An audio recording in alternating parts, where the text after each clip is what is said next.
आपण पाहताय महादूत न्यूज, सत्यासाठी सज्ज, अन्यायाविरुद्ध जागृत। धुळे ते मनुदेवी पदयात्रेचे 20वे वर्ष। पदयात्रेत शेकडो भाविक सहभागी। 3 मुक्कामानंतर पोहोचणार मनुदेवी मातेच्या दरबारात। धुळे ते मनुदेवी पदयात्रेच्या 20वे वर्ष आहे। नवरात्रमध्ये दरवर्षी धुळे ते मनुदेवी पदयात्रा निघत असते। धुळ्याहून निघालेले पदयात्रेचा 4 मुक्काम होत असतो। या पदयात्रा दिंडी सोहळ्यामध्ये ठिकठिकाणी मुलांमध्ये, युवतींमध्ये जनजागरण व प्रबोधन करण्याचा प्रयत्न करत आहेत। सांस्कृतिक कार्यक्रम करत बेटी बचाओ बेटी पढाओ, वृक्ष लागवड या कार्यक्रमावर भर देत आहेत। धुळे ते मनुदेवी पदयात्रा दिंडी सोहळ्यात राज्यभरातून विविध ठिकाणांहून शेकडो भाविक सहभागी झालेले असतात।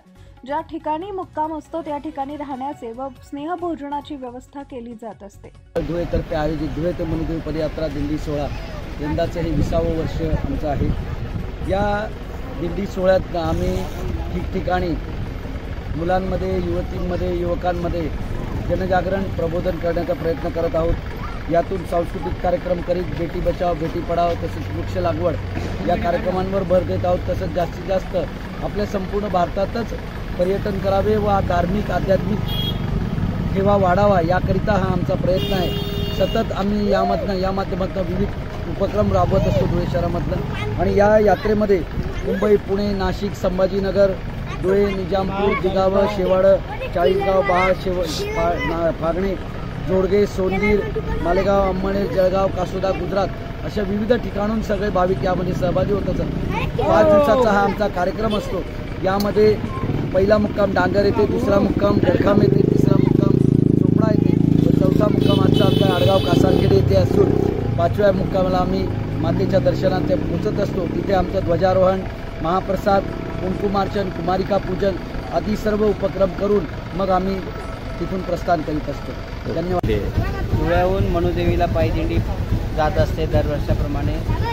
20वे वर्ष आहे। यंदा आमच्यासोबत 200 ते 250 भाविक पाययात्रेकरू सोबत आहेत। 20वे वर्ष आहे आमचं धुळे ते मनुदेवी श्री मनुमाता सांस्कृतिक व शैक्षणिक मंडळ धुळे। धुळ्याहून कधी निघाले? धुळ्याहून आम्ही मंगळवारी निघालो।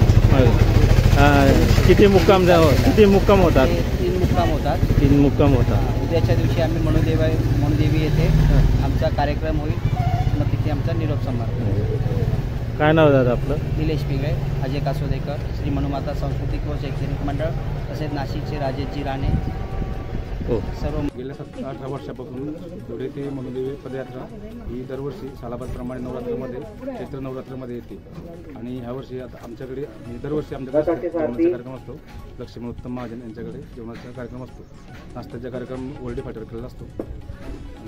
आणि आता इथून 2-2.5 वाजता ते आडगावला थांबतो, मुक्कामाला थांबतो। दरवर्षी आपल्याकडे स्नेहभोजनाचा कार्यक्रम असतो। हो, 7 वर्षापासून आमच्याकडे स्नेहभोजनाचा कार्यक्रम असतो। काय नाव दादा? रवींद्र लक्ष्मण चव्हाण।